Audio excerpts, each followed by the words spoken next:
പ്രിയപ്പെട്ട വിദ്യാർത്ഥികളെ, ഓട്ടോമൊബൈൽ ടെക്നോളജിയുടെ 17ാമത് വോള്യത്തിലേക്ക് ഏവർക്കും സ്വാഗതം. കഴിഞ്ഞ വീഡിയോയിൽ ഇഗ്നിഷൻ സിസ്റ്റത്തെക്കുറിച്ചാണ് നമ്മൾ ഡിസ്കസ് ചെയ്തത്.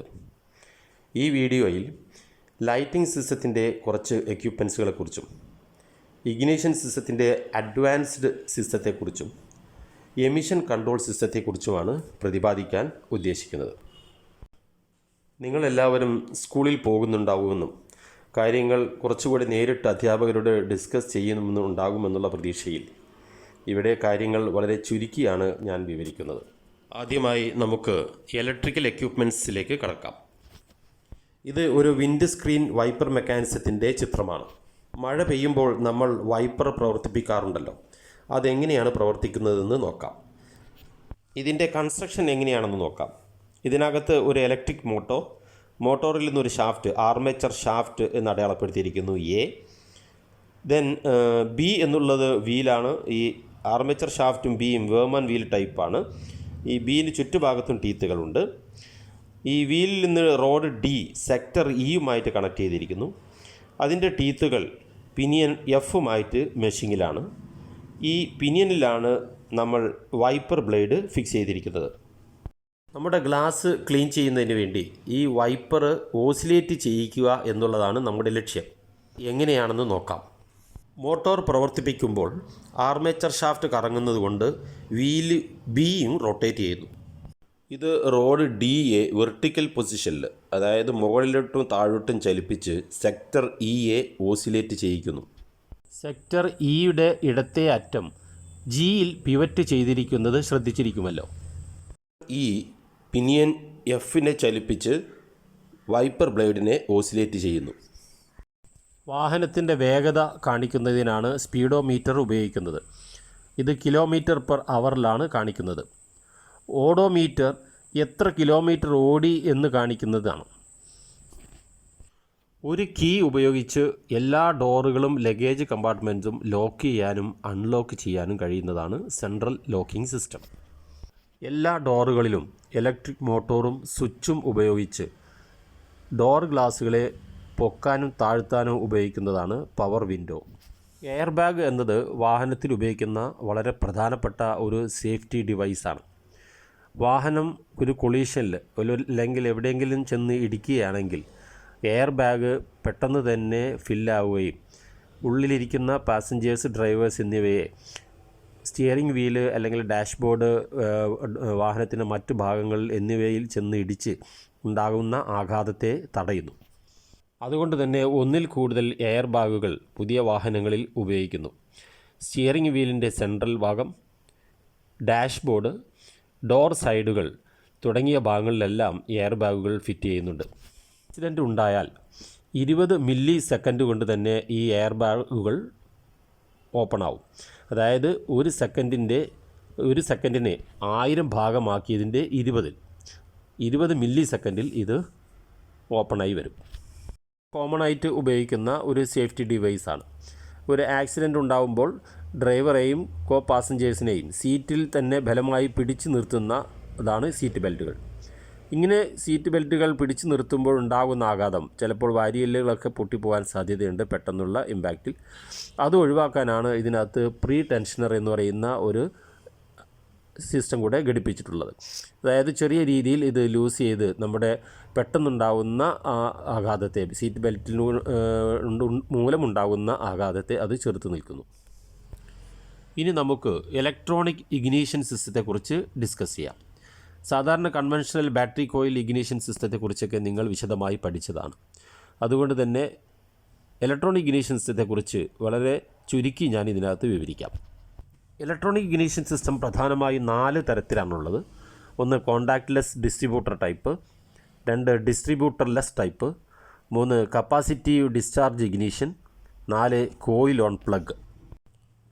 കോണ്ടാക്ട്ലെസ് ഡിസ്ട്രിബ്യൂട്ടർ ടൈപ്പ് എന്ന് പറയുന്നത് നേരത്തെ നമ്മൾ പഠിച്ച ബാറ്ററി കോയിൽ ഇഗ്നിഷൻ സിസ്റ്റത്തെ പോലെ തന്നെയാണ് പ്രവർത്തിക്കുന്നത്. ഇതിനകത്ത് CB പോയിൻ്റ് ഇല്ല എന്നുള്ളതാണ് പ്രധാനമായ വ്യത്യാസം. ഇതിൻ്റെ പ്രധാന ഭാഗങ്ങൾ battery, ignition switch, electronic control module, distributor, spark plug, magnetic pickup assembly ignition switch on ചെയ്ത് എൻജിൻ ക്രാങ്ക് ചെയ്യുമ്പോൾ മാഗ്നറ്റിക് പിക്കപ്പ് അസംബ്ലിയിൽ നിന്ന് ഒരു പൾസ് ജനറേറ്റ് ചെയ്യുകയും ഈ പൾസ് ECMൽ എത്തുകയും ചെയ്യുന്നു. അപ്പോൾ ECM ഇഗ്നിഷൻ കോയിലിലെ പ്രൈമറിയെ ബ്രേക്ക് ചെയ്യുകയും അതുമൂലം സെക്കൻഡറിയിൽ ഹൈ വോൾട്ടേജ് ഇൻഡ്യൂസ് ചെയ്യപ്പെടുകയും ചെയ്യുന്നു. ഈ ഹൈ വോൾട്ടേജ് ഡിസ്ട്രിബ്യൂട്ടറിലെത്തി ഫയറിംഗ് ഓർഡർ അനുസരിച്ച് ഡിസ്ട്രിബ്യൂട്ടർ കറക്റ്റ് സ്പാർക്ക് പ്ലഗിലേക്ക് സ്പാർക്ക് നൽകുന്നു. ഡിസ്ട്രിബ്യൂട്ടർലെസ് ഇഗ്നിഷൻ സിസ്റ്റത്തിൽ മൊത്തമായി ഡിസ്ട്രിബ്യൂട്ടർ ഇല്ല എന്നുള്ളതാണ് ഏറ്റവും വലിയ പ്രത്യേകത. ഒരു 4 സിലിണ്ടർ എഞ്ചിൻ്റെ ഡിസ്ട്രിബ്യൂട്ടർലെസ് ഇഗ്നിഷൻ സിസ്റ്റത്തിൻ്റെ പടമാണ് കാണിച്ചിരിക്കുന്നത്. ഇതിൽ ആദ്യത്തെ ഇഗ്നിഷൻ കോയിൽ ഒന്നാമത്തെയും മൂന്നാമത്തെയും സ്പാർക്ക് പ്ലഗുകളുമായിട്ടും രണ്ടാമത്തെ ഇഗ്നിഷൻ കോയിൽ രണ്ടാമത്തെയും നാലാമത്തെയും സ്പാർക്ക് പ്ലഗുകളുമായിട്ടും കണക്ട് ചെയ്തിരിക്കുന്നു. വിവിധ സെൻസറുകളിൽ നിന്ന് ലഭിക്കുന്ന ഡാറ്റ അനുസരിച്ച് ഇലക്ട്രോണിക് കൺട്രോൾ യൂണിറ്റ് പ്രൈമറി കോയിലിനെ ബ്രേക്ക് ചെയ്യുകയും സെക്കൻഡറിയിലുണ്ടാകുന്ന ഹൈ കറണ്ട് നേരിട്ട് സ്പാർക്ക് പ്ലഗുകളിലേക്ക് നൽകുകയും ചെയ്യുന്നു. ഇതിൽ ഒന്നാമത്തെ സിലിണ്ടറിൽ കംപ്രഷൻ സ്ട്രോക്ക് ആണെങ്കിൽ രണ്ടാമത് കാണിച്ചിരിക്കുന്ന സ്പാർക്ക് പ്ലഗിൽ മൂന്നാമത്തെ സിലിണ്ടറിലാണ് കണക്ട് ചെയ്തിരിക്കുന്നത്. അവിടെ എക്സോസ്റ്റ് സ്ട്രോക്ക് ആയിരിക്കും. അപ്പോൾ ഒന്നാമത്തെ സിലിണ്ടറിൽ ഇഗ്നിഷൻ നടക്കുകയും മൂന്നാമത്തെ സിലിണ്ടറിൽ എക്സോസ്റ്റ് സ്ട്രോക്ക് ആയതുകൊണ്ട് അവിടെയുള്ള സ്പാർക്ക് വെറുതെ വേസ്റ്റായി നഷ്ടപ്പെട്ടു പോവുകയും ചെയ്യും. അതുകൊണ്ട് ഇതിനെ വേസ്റ്റ് സ്പാർക്ക് ഡിസ്ട്രിബ്യൂഷൻ മെത്തേഡ് എന്നും പറയാറുണ്ട്. ഇതേപോലെ തന്നെ മറ്റേ പെയറിലും സംഭവിക്കും. അടുത്തത് കപ്പാസിറ്റർ ഡിസ്ചാർജ് ഇഗ്നിഷൻ സിസ്റ്റം. ഇത് സാധാരണ 2 and 3 വീലറുകളിലും റേസിംഗ് കാറുകളിലുമാണ് ഉപയോഗിക്കുന്നത്. ഇതിൻ്റെ പ്രധാന ഭാഗങ്ങൾ എന്ന് പറയുന്നത് ഒരു ignition coil, capacitor, SCR switch, trigger and exciter coil എന്നിവയാണ്. ഇതിൻ്റെ പ്രവർത്തനം ഈ എക്സൈറ്റർ കോയിലിൻ്റെ മാഗ്നറ്റ് കറങ്ങുമ്പോൾ ആ കോയിലിൽ ഒരു EMF ഉണ്ടാവുകയും ഈ EMF കപ്പാസിറ്റർ സ്റ്റോർ ചെയ്യുകയും ചെയ്യുന്നു. കപ്പാസിറ്ററിനെയും ഇഗ്നിഷൻ കോയിലിനെയും ബന്ധിപ്പിക്കുന്നതിന് ഇടയ്ക്കാണ് SCR സ്വിച്ച് ഘടിപ്പിച്ചിട്ടുള്ളത്. SCR സ്വിച്ച് എന്ന് പറഞ്ഞാൽ സിലിക്കോൺ കൺട്രോൾ റെക്ടിഫയർ സ്വിച്ച് എന്നാണ്. ഇത് ഓപ്പൺ പൊസിഷനിലായിരിക്കും ഉണ്ടായിരിക്കുക. ക്രാങ്ക് ഷാഫ്റ്റ് കറങ്ങുമ്പോൾ പൾസ് റോട്ടർ കറങ്ങുകയും ഇതിൻ്റെ മാഗ്നറ്റ് ട്രിഗർ കോയിലുമായിട്ട് കോയിൻസൈഡ് വരുമ്പോൾ ഒരു പൾസ് ജനറേറ്റ് ചെയ്യുകയും ചെയ്യുന്നു.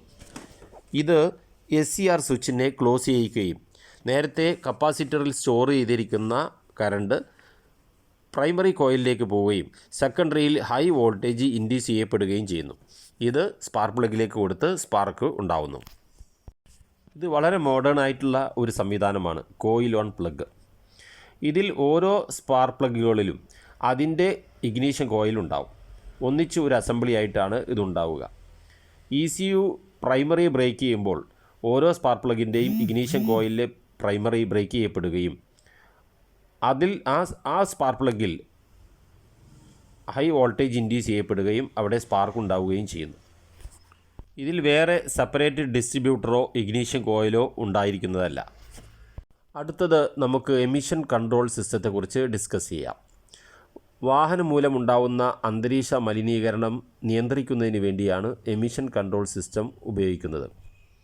വാഹനം മൂലം അന്തരീക്ഷ മലിനീകരണം ഉണ്ടാക്കുന്ന പ്രധാനപ്പെട്ട വാതകങ്ങൾ കാർബൺ മോണോക്സൈഡ്, അൺബേൺഡ് ഫ്യൂൽ അതായത് hydro carbons, oxides of nitrogen എന്നിവയാണ്. വാഹനം പുറത്തുവിടുന്ന ഈ വാതകങ്ങളുടെ പേഴ്സൻറ്റേജ് ഓരോ കാലഘട്ടത്തിലും യൂറോപ്യൻ എമിഷൻ സ്റ്റാൻഡേർഡ് അനുസരിച്ച് നിർണ്ണയിക്കപ്പെട്ടിട്ടുണ്ട്. ഇതിനെ യൂറോ നോംസ് എന്ന് അറിയപ്പെടുന്നു. ഇത് ഇന്ത്യയിൽ central pollution control board Bharat stage എന്ന രീതിയിൽ പരിഷ്കരിച്ച് ഇറക്കാറുണ്ട്. ഇത് BS എന്ന പേരിലാണ് അറിയപ്പെടുന്നത്, ഭാരത് സ്റ്റേജ്.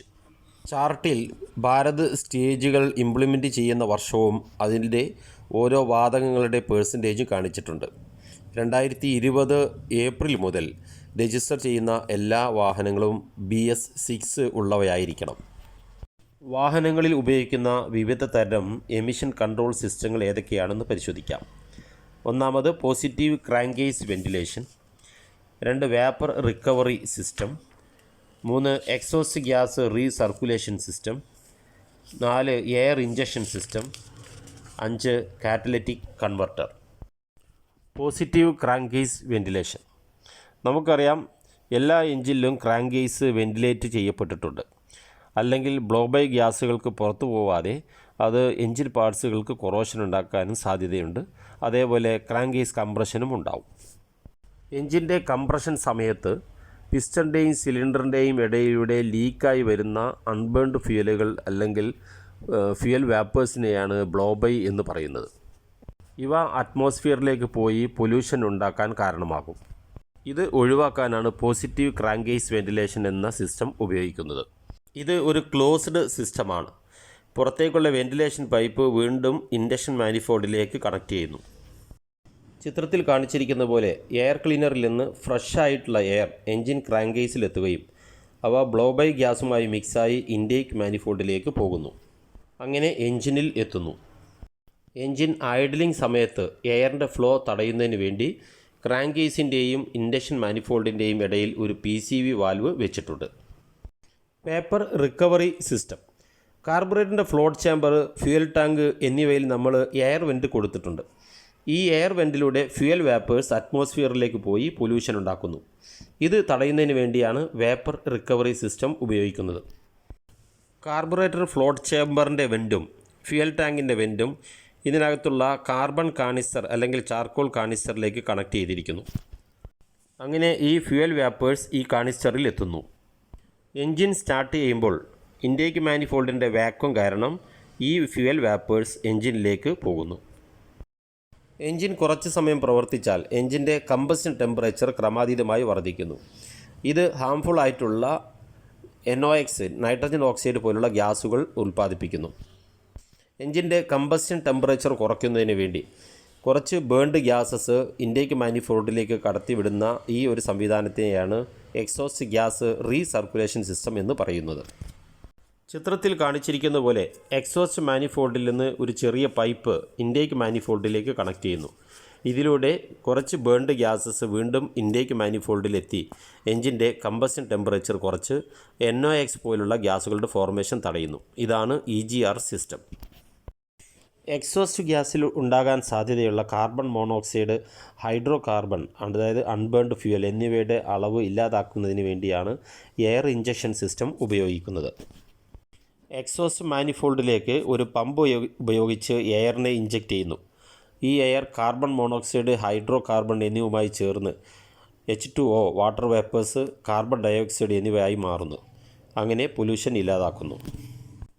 കാറ്റലൈറ്റിക് കൺവെർട്ടറുകൾ സാധാരണ മിക്കവാറും വാഹനങ്ങളിൽ ഉപയോഗിക്കുന്ന ഒരു പൊല്യൂഷൻ കൺട്രോൾ സിസ്റ്റമാണ്.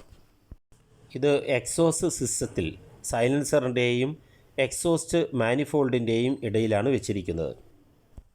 ഇതിനകത്ത് carbon monoxide, hydro carbon, nitrogen oxide എന്നിവയെ കൺവെർട്ട് ചെയ്യാനുള്ള കാറ്റലിസ്റ്റുകൾ വെച്ചിട്ടുണ്ട്. ഇവ carbon dioxide, water vapour H2O, nitrogen, oxygen എന്നിങ്ങനെ ഈ ഗ്യാസുകളെ മാറ്റുന്നു. ഞാൻ ഈ വീഡിയോയിൽ പറഞ്ഞിരിക്കുന്ന കാര്യങ്ങളെല്ലാം നിങ്ങൾ കൃത്യമായി മനസ്സിലാക്കുക. സംശയങ്ങൾ നിങ്ങളുടെ അധ്യാപകരോട് ചോദിച്ച് വേണ്ട രീതിയിൽ കാര്യങ്ങൾ ഗ്രഹിക്കണമെന്ന് പറഞ്ഞുകൊണ്ട് നിർത്തുന്നു. നന്ദി, നമസ്കാരം.